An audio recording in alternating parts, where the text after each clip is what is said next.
What's up, guys? How's it going? This is Phil. Gonna do another video here. I hope everybody out there is enjoying their Memorial Day weekend as we're getting off to a start. It's nice weather today out here. I'm in New York, so it looks like it's gonna be some rain, but gonna enjoy it while we can. But before I head out to my barbecue, I was reading some of these articles because they're just they're all over the place right now.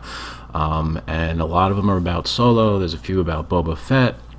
A lot of the numbers are really disappointing. I mean, Disney's got to be disappointed. I can't believe that they have their heads collectively so far up their asses, though, that they didn't expect this. I mean, the fan backlash, and it's real, and it's showing. It's showing this weekend. That mixed in with less than stellar reviews. This is a real thing. This is a movement that fans have started that were fed up, that weren't willing to take the nonsense and the dismissal and the disrespect by Kathleen Kennedy and Ryan Johnson and J.J. Abrams, and I mean, Freddie Prinze Jr. Putting his 2 cents in. Listen, now we're speaking with our wallets, and this is the result. So let's jump into this article really quick. Solo on track for $114 million in less than stellar 4-day holiday debut. 4 days. I mean, Disney, a Star Wars movie in 4 days should clear $150 million. So there's a big problem. I mean, this thing that they've adjusted the opening box office for. Coming down the stretch here, and the spin is on. The spin is in, as they say. So here we have Alden and Chewie. Poor Chewie. I mean, it's just a guy in a suit. Thank God Chewie is not real, because I would feel really bad for Chewie. So Solo, a Star Wars story, is in a strange position right now at the box office, where a $114 million 4-day opening weekend would be considered a disappointment, absolutely, for Star Wars. Yet that seems to be the case early on in his Memorial Day weekend, as current projections have the latest Star Wars movie finishing the holiday with that amount after making $35.8 million on Friday from 4,381 screens. That includes $14.1 million from Thursday previews, the best even for a Memorial Day weekend release. Yeah, but that's that number right there, 14.1 million. It should be 20. It should be 20 or better. I mean, this is Star Wars. That's the thing. Yeah, you could break records. They broke the Pirates of the Caribbean, the record for an opening day, but I mean, this record should have blew that out of the water. Pun intended. By Memorial Day standards, Solo is doing quite well. If this projection were to hold, around Howard Space Heist would be sitting around $117 million for a 4-day start made 5 years ago by Fast and Furious 6. That's a franchise about people who drive cars around. I mean, not nearly as exciting as the Millennium Falcon. TIE fighters and X-Wings and laser fire. And one of the top 5 best opening weekends for Memorial Day release. Solo's also played a big role in revitalizing the holiday after poorly received new films led to last year's Memorial Day box office being the worst since 1999.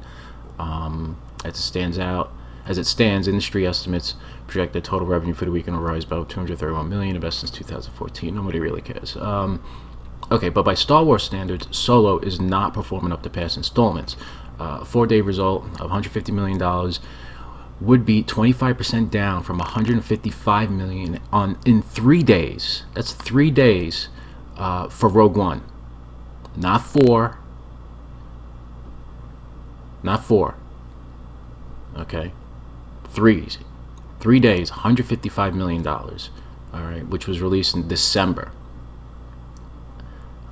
While low opening was expected, as this is the first Disney released Star Wars film to be released in the summer, it's still below Disney's pre-weekend projections of $130 million. the fact that it's being released in the summer, that's when movies traditionally make big bank. The original Star Wars movies, episodes 1 through 6, were all released in spring to summer, in May. And those movies, they killed at the box office. This Disney Star Wars, it's lost its steam. All right, we're pretty much at the point where you can't polish a turd, and the fans won't have it. All right. In fact, it would also be lower than the 3-day start for the last Star Wars film to open in May, Revenge of the Sith. Revenge of the Sith was a good Star Wars movie, which opened on a Thursday in May 2005, made 124 million in 3 days. Again, in 3 days. This movie needs 4 days just to get to 115. That's bad. That's really bad for Star Wars. All right, and there's more. And there's the fact that the bar for profitability for this film is higher than other Lucas projects, thanks to the film's much publicized mid-production director swap and subsequent bumblings of Kathleen Kennedy. With a reported budget of over $250 million for this movie. Force Awakens was 245. This is 250 plus. That 250 is a nice number. It's a nice round number. This is more. This has cost them more, and it's going to continue to cost them more. This is bad. It's not looking like Solo will immediately make his money back, and then some. The way the last 3 Star Wars installments have done during the holiday season. Small bit of hope for this film. Opening night crowds loved it, giving it an A on CinemaCon. Listen, to the best of my knowledge, everyone's been referring to Rotten Tomatoes, and if we go look at Rotten Tomatoes, all right, we're looking at 56% liked it currently. 60% of top critics. That's not glowing reviews. Rotten Tomatoes has become the place to go for reviews, like it or not. This is where the general public seems to be going, and that's not good. That's not a good look. So, nothing against CinemaScore, but Rotten Tomatoes is the place to go. That's where a lot of people go to. So if Solo manages to move the needle over the course of the weekend, it will likely come from the word of mouth. That word of mouth is not going to be favorable, word of mouth.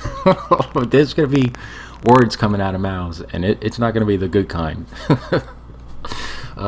Given by those early viewers, critics were fairly positive in their reviews, with a 71% Rotten Tomatoes score. Yeah, but by not 71%. Okay, that's all critics are 71%. Top critics are 60. Okay, again, this is a bit of a fluff. This is some kind of a spin here. More moviegoers. This is coming from The Wrap, by the way. More moviegoers might come in this weekend if they hear similar appraisal, which they won't, from the first round of audiences who will be busy throwing up for the rest of the weekend, or if they hear word about the surprise return of a certain character from the series past, which I won't spoil, but that annoys me that they did that. It's a cheap nostalgia trick. Anyway, outside the galaxy far, far away, Deadpool 2 is looking like kind of a Infinity Wars. Yeah. So this is bad. This is bad. Again, this is not good news. These Star Wars movies that Disney is putting out, I would love to see them be amazing, fantastic, just incredible releases that do kind of pay homage to the fans and the original trilogy, and they get things right. And listen, for the most part, I've heard people have seen it. They kind of middle with the score. They say it was kind of not a necessary movie, but it was kind of fun, and it was kind of a mess, and it was kind of boring, and at times it was really exciting, and there's parts of it that are really cool, but overall it's not a good movie, and it's something that you can Redbox or wait for it to come out on Netflix, or if you want to go online and find a way to stream it, but a lot of people are just kind of like, I would wait, and that's not good. That means that they're going to have a significant drop off next weekend at the box office, and that's bad, because and part of that is the fan community. The fan community. You take that $14 million from Thursday previews. If the fan community was all in on this, I would think that we could affect enough change that would be a $20 million number.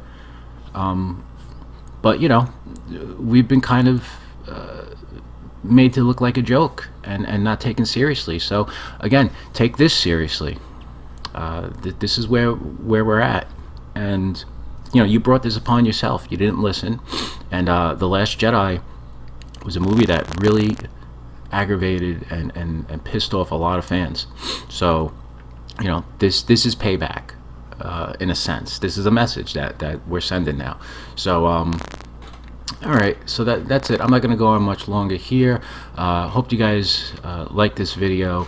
Just trying to bring some information out there. I mean, there's a lot of people going through these articles, and I figured I'd throw my hat into the ring and just give you my take on it. Hope you guys like the intro. I got a new mic, so hopefully I've eliminated some of the sound quality issues that I was dealing with, and that's it. So I will be back eventually with another article, because they're coming out faster than you could possibly read them, and they're coming from all different angles. I mean, we're just surrounded every single day.